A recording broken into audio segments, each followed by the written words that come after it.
Beyond the river of the dead, beyond everything you know, stands a beast with 3 heads and 1 job, making sure no soul ever leaves. Welcome to Shadow Folklore. Today, Cerberus. The entrance is stone.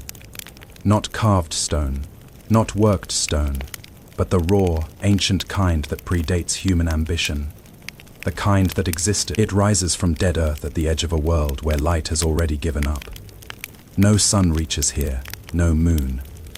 The air is neither warm nor cold, but exists in a permanent state of absence, as though temperature itself is a quality reserved for the living. The silence is absolute, but within that silence is the suggestion of movement, the rustle of something vast and patient, the scrape of claw on rock, the wet sound of breath drawn through 3 separate throats. Before the threshold, the river. Behind it, the darkness that swallows all travelers. And standing watch at the seam between these 2 absolutes is the boundary keeper, the warden of the dead.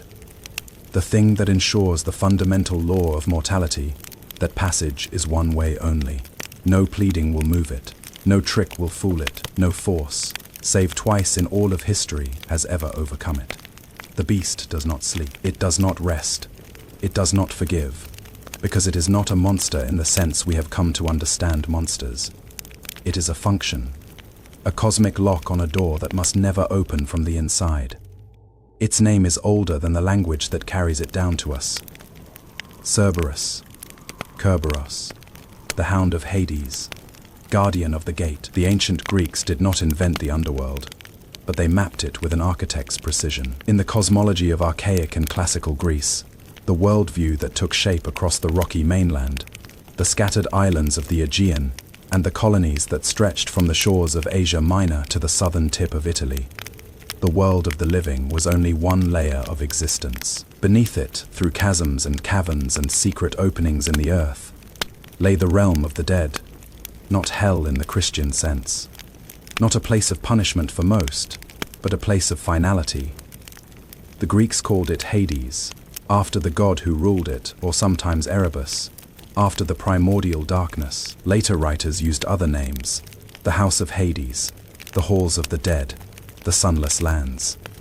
To reach it, the soul had to cross the river Styx, or in some accounts, 5 rivers: Styx, Acheron, Lethe, Phlegethon, and Cocytus, each representing a different aspect of death's dominion: oath, sorrow, forgetfulness, fire, lamentation. A ferryman Charon carried the dead across, provided they had been buried with a coin beneath their tongue. Those who could not pay were said to, because at the far bank, before the gates themselves, something waited. The Greeks who imagined this threshold were not a single unified people. They were a collection of city, states, colonies, and tribal groups spread across a fractured geography of mountains, valleys, and islands. They shared a language, or rather, a family of closely related dialects, and a loose framework of gods, but each region had its own emphasis, its own local deities, its own versions of the myths. The Greeks of Sicily were not the Greeks of Thrace. Yet across this patchwork of cultures, the image of Cerberus remained consistent in its essentials: a dog monstrous in size, with multiple heads, stationed at the entrance to the land of the dead. The landscape that produced this myth was one of limestone and schist, of sudden cliffs and hidden caves. Greece is a country of thresholds, between sea and land, between mountain and valley, between the known and the unknowable. Springs emerged from rock faces without warning, rivers vanished underground, earthquakes opened fissures in the earth. It was not difficult to imagine that some of those openings led downward to another world entirely. The oracle at Delphi spoke from a chasm in the earth. The mysteries of Eleusis involved a descent. The cave of Tainaron at the southern tip of the Peloponnese was said to be one of the actual entrances to Hades, a real place where living men could, in theory, pass into the realm of the dead. In this worldview, death was not annihilation, but relocation. The psyche, the breath, soul, departed the body and traveled to a place where it continued to exist in diminished form. The dead were called shades, shadow, versions of their living selves, weak and insubstantial, stripped of strength and memory. They drank blood to remember themselves. They spoke in thin, piping voices like the cries of bats. They envied the living, but they could not return. The boundary was absolute, and Cerberus was its enforcement. The dog appears in Greek literature as early as the 8th century BCE, in Hesiod's Theogony, one of the foundational texts of Greek mythology. Hesiod, a poet from Boeotia in central Greece, compiled a genealogy of the gods, a family tree that began with primordial chaos and branched outward through generations of divine beings. In this genealogy, Cerberus is not merely a guardian appointed by Hades, but a creature with his own lineage, born from monsters. His mother was Echidna, half woman, half serpent, described by Hesiod as dwelling in a cave beneath the earth. She was called the mother of all monsters, and her offspring included the Nemean lion, the Lernaean hydra, the chimera, and the sphinx. His father was Typhon, the storm giant who once challenged Zeus himself for control of the cosmos. Cerberus, then, was born from chaos and monstrosity, from forces that predated the Olympian order. He was not a creation of the gods, but a remnant of an older, wilder world, a world of dragons and floods and things that could not be reasoned with. Hesiod describes him briefly. The bronze, voiced hound of Hades, 50-headed, relentless and strong. 50 heads. The number would shrink over time, condensed by later poets and artists. But the essential image remained. A hound whose nature was excess, whose heads multiplied beyond reason, whose voice was not the bark of a dog but something metallic and inhuman. Other sources give different numbers. By the time of the 5th century BCE, the Athenian playwrights and vase painters had settled on 3 heads as the standard depiction. Some accounts give him a mane of serpents. Others add a dragon's tail or a ridge of snake, heads running down his spine. The poet Horace, writing in the 1st century BCE, describes his drool as venom. Virgil, in the Aeneid, writes of his 3 throats baying in unison as the Trojan hero Aeneas descends into the underworld. The geographer Pausanias, traveling through Greece in the 2nd century CE, reports that in the town of Tainaron, locals believed Cerberus was not a dog at all, but a serpent so deadly that Heracles, when he dragged the creature to the surface, had to shield his eyes from its venomous gaze. What remains constant across all these variations is function. Cerberus does not hunt. He does not roam. He stands at the threshold and enforces the one-way rule. The living are permitted to enter, though few ever try. The dead are welcomed once. But nothing, living or dead, is permitted to leave. That is his purpose. That is his nature. He is a fact. The Greeks did not invent the idea of a guardian at the threshold of death. Across Mesopotamia, Egypt, and the Near East, older cultures had already populated their underworlds with gatekeepers, demons, and monstrous sentinels. The Babylonian underworld, Akala, was ringed by 7 gates, each guarded by a different entity. The Egyptian Duat had serpent, guardians and knife, wielding demons stationed along the path of the dead. What the Greeks added was specificity, a single creature, a named individual, whose task was singular and eternal. And by embedding him in a genealogy, by making him the son of Echidna and Typhon, they ensured that Cerberus was not simply a narrative device, but a character in his own right, a being with weight and history. The act of transformation, the moment when a human becomes a monster, is absent from the story of Cerberus, because Cerberus was never human. He was born monstrous, born of monsters, born into a role he would fulfill without question or deviation. There is no origin story in which a man crosses a line and becomes the hound. There is no cautionary tale about hubris or transgression. Cerberus simply is. But the Greeks understood boundaries, and they understood what it meant to cross them. In their world, certain actions carried consequences so severe that they could not be undone. To kill a guest under your roof was to violate the sacred law of Xenia, hospitality, and to bring down the wrath of Zeus himself.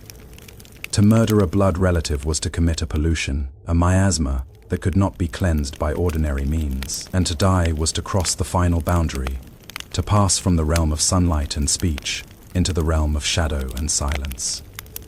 Cerberus was the physical embodiment of that boundary's permanence. In Greek thought, the underworld was not a place of punishment for the average soul. That idea of hell as a place of torment would come later from other traditions. For most of the dead, Hades was simply a place of diminishment. The shades wandered through the asphodel meadows, pale and listless, remembering their lives as though through fog. Only the truly wicked were punished in Tartarus, the deepest pit of the underworld, where Sisyphus rolled his stone, and Tantalus reached for water that receded from his lips. And only the heroic few were sent to the Elysian fields, a paradise at the far edge of the world. For everyone else, death meant the loss of everything that made life worth living. Strength, memory, sunlight, the taste of wine, the touch of a lover's hand, but not active torment. What made this fate bearable was the promise that at least it was final. The dead stayed dead. The world of the living was not haunted by legions of wandering ghosts. And Cerberus held the boundary. The creature's temperament is rarely described in detail. He is not cruel. He is not sadistic. He does not toy with souls or mock their suffering. He performs his task with the indifference of natural law. Earthquakes do not hate. Gravity does not punish. Cerberus does not judge. He simply prevents. The dead arriving at the gates after their passage across the river are allowed to enter without resistance. Virgil writes that Cerberus lies before the gates, his 3 heads alert, and that he does not bark at the arriving shades, but watches them pass in silence. It is only when something tries to reverse direction, when a shade turns back toward the river, that the hound rises. What happens then is not described in the early sources. The poets do not linger on the mechanics of enforcement, but the implication is clear: nothing escapes. No amount of cunning, no amount of speed, no amount of desperation will carry a soul past those jaws. The boundary is absolute because Cerberus is absolute. Yet twice in the span of Greek myth, someone succeeded in bypassing him, not by force and not by trickery, but by appealing to something in the creature's nature that even the Greeks themselves seemed unsure how to name. The first was a poet, the second was a hero, and their methods could not have been more different. The story of Orpheus is a love story, which means it is also a story about the limits of love. Orpheus was the greatest musician who ever lived. His voice could charm stones. His lyre could make rivers change course. When his wife Eurydice died, bitten by a serpent on their wedding day, he refused to accept her loss. He descended into the underworld while still alive, carrying his lyre, and sang his way past every obstacle. Charon the ferryman wept and carried him across without payment. The judges of the dead paused in their deliberations to listen, and when Orpheus reached the gates, when he stood before Cerberus, he did not draw a weapon.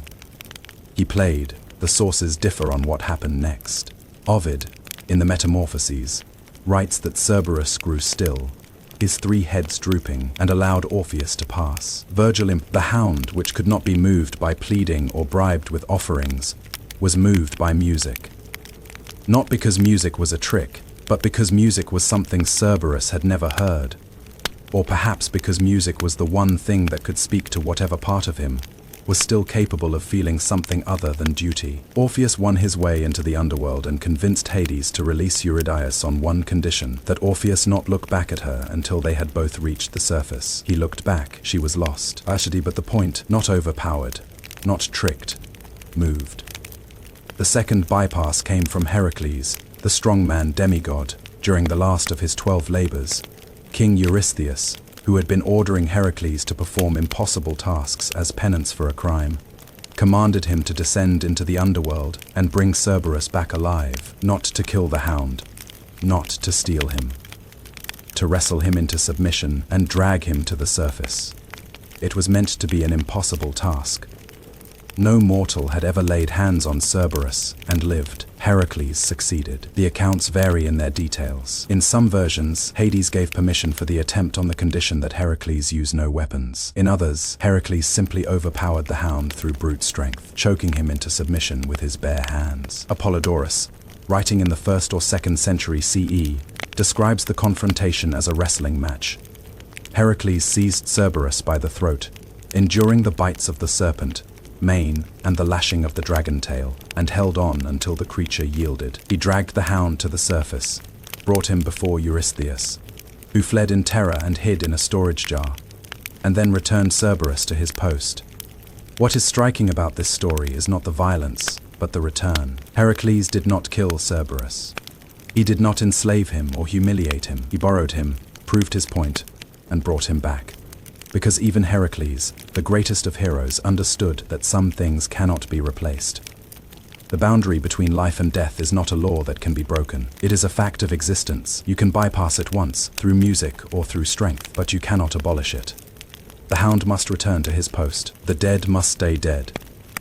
These two stories, Orpheus the poet and Heracles the strong man, represent the only two ways the Greeks imagined it was possible to get past Cerberus: through beauty or through force, through art or through violence, through appealing to some hidden capacity for feeling, or through sheer physical dominance. And in both cases, the bypass was temporary.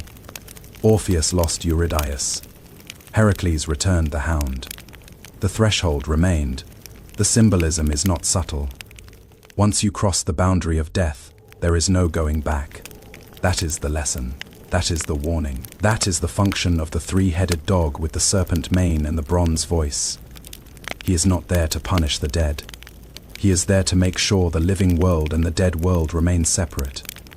To make sure that mortality has weight, that when something ends, it ends. And if there is comfort in that, it is a cold comfort.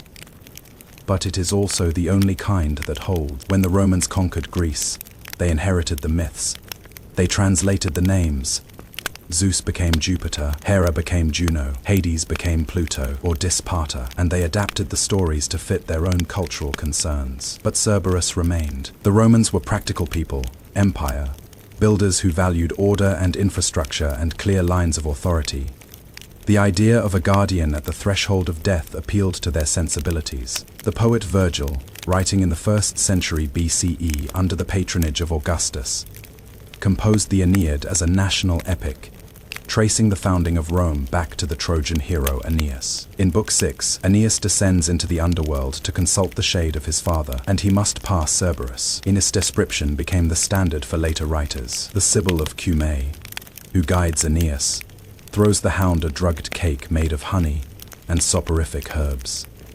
Cerberus devours it, his 3 heads snapping at once, and collapses into sleep. The detail of the drugged cake would echo through later literature, becoming a recurring motif. The idea that Cerberus, for all his vigilance, had a weakness for food, a canine instinct that could be exploited. But Virgil's Cerberus is more than a plot obstacle. He is a symbol of the Roman understanding of death as a state requiring administration. The underworld in the Aeneid is a bureaucracy. Shades are sorted and judged. Some are sent to Tartarus for punishment. Others are sent to Elysium for reward. Still others are cleansed in the river Lethe and reincarnated. Cerberus, in this system, is the first checkpoint. He is the customs officer of the dead, ensuring that traffic flows in only one direction. The Romans were comfortable with this image. They built walls around their cities. They posted sentries at their gates. They understood that order required enforcement, and they respected the hound who enforced the ultimate order. As Christianity spread through the Roman Empire and beyond, the classical underworld was gradually replaced by a new cosmology: heaven, hell, and purgatory. But the image of Cerberus did not disappear. Instead, it was adapted. Medieval Christian writers steeped in classical learning found ways to incorporate the hound into their own visions of the afterlife. Dante Alighieri, writing the Divine Comedy in the early 14th century, placed Cerberus in the 3rd circle of hell, where he guards the gluttons. Dante's Cerberus is explicitly demonic, with red eyes and a greasy black beard, clawing at the shades and flaying them with his teeth. He barks so loudly that the damned cower and cover their ears. Virgil, who serves as Dante's guide through hell, silences him by throwing fistfuls of dirt into his 3 mouths, an echo of the drugged cake, but cruder, more degrading. Dante's appropriation of Cerberus is worth noting, not because it is faithful to the Greek original, but because it demonstrates how symbols migrate and mutate. In the classical tradition, Cerberus was a guardian of the boundary between life and death. In Dante's Christian framework, he becomes a torturer of sinners. The function has shifted. The hound is no longer neutral. He is part of the punishment. This transformation reflects the broader Christian emphasis on hell as a place of active torment rather than passive diminishment. But it also reflects the medieval tendency to read pagan myths as either demonic corruption or prophetic foreshadowing of Christian truth. Cerberus, in this reading, is a devil. His 3 heads are sometimes interpreted as a perverse mockery of the Trinity. His role as guardian of the dead is seen as a satanic parody of the angelic guardians of heaven's gates. This reinterpretation did not erase the earlier versions, but it layered them. For centuries, European artists and writers would depict Cerberus in both his classical and his Christianized forms. Illuminated manuscripts from the 14th and 15th centuries show him as a triple-headed dog crouched at the mouth of hell. Renaissance artists, rediscovering classical texts, began to depict him more faithfully, restoring the serpent, mane, and the dignified watchfulness. Humanist scholars translated Hesiod, Ovid, and Virgil into vernacular languages, making the original myths available to a wider audience. Cerberus became a figure that educated Europeans recognized instantly, a symbol that carried both classical gravitas and Christian menace. The Protestant Reformation and the rise of rationalism in the 17th century brought new skepticism toward both classical mythology and Christian cosmology. Writers like John Milton, in Paradise Lost, largely avoided pagan imagery, preferring to construct their visions of the afterlife from biblical sources. But Cerberus persisted in visual art, in allegorical poetry, and in heraldry. The hound appeared on coats of arms, symbolizing vigilance and impregnability. He appeared in emblem books, representing the terror of death or the inescapability of judgment. He was no longer feared as a literal being. Few educated Europeans in the Age of Enlightenment believed in a physical underworld guarded by a literal dog, but he remained potent as a metaphor. By the 19th century, with the rise of Romanticism and the rediscovery of folk traditions, Cerberus found a new role in literature. The Romantics were fascinated by boundaries, between reason and madness, between civilization and wilderness, between life and death. Gothic novels like Mary Shelley's Frankenstein and Bram Stoker's Dracula explored the consequences of crossing those boundaries. And Cerberus, as the ultimate guardian of the ultimate boundary, became a symbol of the natural order resisting violation. He did not appear often in these works directly, but his presence was felt. The 20th century brought a new wave of adaptations, this time in the emerging media of film, television, and later video games. Cerberus became a visual spectacle. In Ray Harryhausen's 1958 film, The Seventh Voyage of Sinbad, a dragon with a forked tail and spiked back was inspired by classical descriptions of Cerberus. Though not explicitly named as such, the hound himself appeared in the 1997 Disney animated film Hercules, reimagined as a massive lava-colored creature with a playful, almost puppy-like demeanor despite his size. A comic relief character who could be pacified with a thrown ball. The transformation from cosmic enforcer to cartoon pet is striking. Disney's Cerberus barks and slobbers, and wags his tail. He is dangerous only in the way a large, clumsy dog is dangerous. By accident, not by intent. This domestication of Cerberus reflects a broader trend in modern fantasy, the softening of mythological figures to make them marketable and child-friendly. But it also reflects a genuine shift in how contemporary Western culture thinks about death. In the ancient world, death was a fact that required containment. In the modern world, at least in the secular, medicalized cultures of North America and Europe, death is something to be managed, postponed, perhaps eventually solved. The idea of an absolute boundary, a threshold that cannot be crossed in either direction, feels archaic. We freeze bodies in liquid nitrogen in the hope of future revival. We upload our consciousness to digital archives. In other media, the hound retained more of his menace. The video game series God of War, beginning in 2005, featured Cerberus as a recurring enemy type. Not the singular guardian of Hades, but an entire breed of three-headed war dogs, mass-produced and deployed by the gods as shock troops. The player, controlling the character Kratos, slaughters dozens of them. The depiction is visceral and violent, emphasizing the hound's ferocity and the satisfaction of overcoming him through skill and reflexes. Here, Cerberus is not a metaphor or a symbol, but a mechanical challenge, a pattern of attacks to be learned and countered. The mythological weight is secondary to the gameplay experience. In the Harry Potter series by J.K. Rowling, Cerberus appears as Fluffy, a three-headed dog guarding a hidden chamber in the first book. Published in 1997, he is enormous, aggressive, and can be lulled to sleep by music, a direct reference to the Orpheus myth. Fluffy is ultimately revealed to be a pet, owned by the character Hagrid, who acquired him from a Greek chap.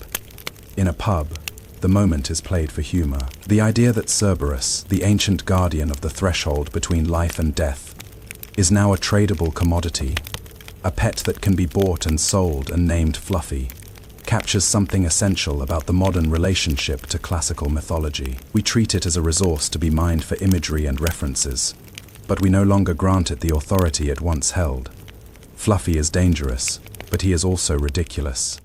He is a guard dog, not a cosmic principle. Even in more faithful adaptations, Cerberus often loses his role as boundary keeper. In Rick Riordan's Percy Jackson series, beginning with The Lightning Thief in 2005, Cerberus appears as an enormous Rottweiler-like creature guarding the entrance to the Underworld in Los Angeles. The protagonist, Percy, pacifies him by playing fetch with a red rubber ball.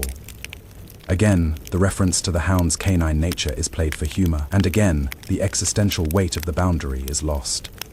Cerberus in these stories is an obstacle, not a symbol. He is something to get past, not something to reckon with.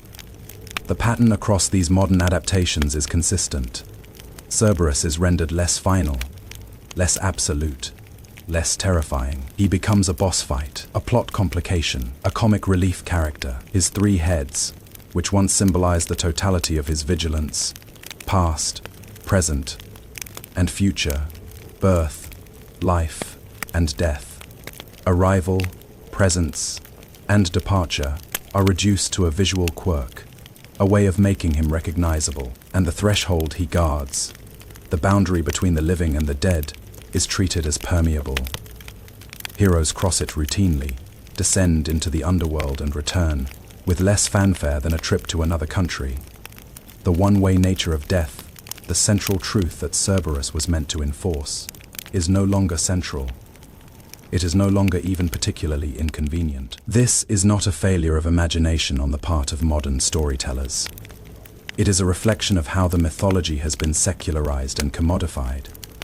Cerberus belongs to everyone now, which means he belongs to no one. He is a public domain character, available for endless reinterpretation, and each reinterpretation pulls him further from his original function. The dog that once enforced the finality of death is now a mascot, a logo, a brand. You can find Cerberus on energy drinks, on heavy metal album covers, on the insignias of private military companies. The name is used for cybersecurity software, for surveillance systems, for anything that guards or monitors or prevents access. The metaphor has been abstracted so far from its source that it no longer carries mythological weight. It is simply a word that sounds intimidating. But underneath the layers of adaptation and appropriation, the original image remains. The three-headed dog at the threshold, the boundary that does not bend, the door you can enter but never leave. That image is older than Rome, older than written Greek, older than the poems of Hesiod. It taps into something fundamental, the recognition that death is not a process we can negotiate with, that once the crossing is made, the direction is irreversible, that the threshold, however we imagine it, is real. And perhaps that is what makes Cerberus so enduring. Not because he is frightening, though he is, not because he is exotic, though he was, but because he represents a truth that no amount of technology or philosophy or storytelling has been able to revise. The dead do not come back. The living do not stay forever. The boundary holds. In our contemporary moment, we live in a culture increasingly obsessed with the idea of escape. Escape from mortality through life extension technologies. Escape from obscurity through social media immortality. Escape from consequence through algorithmic forgetting. We treat boundaries as arbitrary, as social constructs that can be dismantled or redefined. And in many cases, that is true, but death is not a social construct. It is the one threshold that has never been crossed in the direction we most desire. Cerberus in his original form was not an enemy. He was a fact. He did not hate the dead, and he did not envy the living. He simply maintained the separation, and maybe what we have lost, in our endless reimaginings of him, is not the terror, but the acceptance. The understanding that some doors once passed through do not open again, that the hound at the gate is not a villain to be defeated, but a truth to be reckoned with. There is a certain comfort in that. Even now, the world of the living is chaotic, unjust, full of uncertainty. But at least we know where it ends. We know what lies beyond the threshold, not because we have been there, but because we have been told for thousands of years, by a culture that mapped the underworld with the same precision they used for their cities and their trade routes. They imagined a river, a ferryman, a gate, and a dog. And they imagined that the dog would never leave his post. Once you cross the threshold, you do not come back. Not because of malice, not because of punishment, but because the function of the threshold is permanence. And the function of the hound is to enforce that permanence. With 3 heads that never sleep, with a voice like bronze, with a patience that outlasts empires. You can charm him with music. Once, you can wrestle him into submission, because he is not a creature, he is a principle. And the principle is this: death is not a door that swings both ways. The Greeks knew this, the Romans knew this. Every culture that has ever buried its dead has known this. And Cerberus, standing at the edge of the world, with his 3 heads and his serpent mane and his unblinking vigilance, is the shape we gave to that knowing. He is still there, even now, waiting, watching, making sure that no one escapes.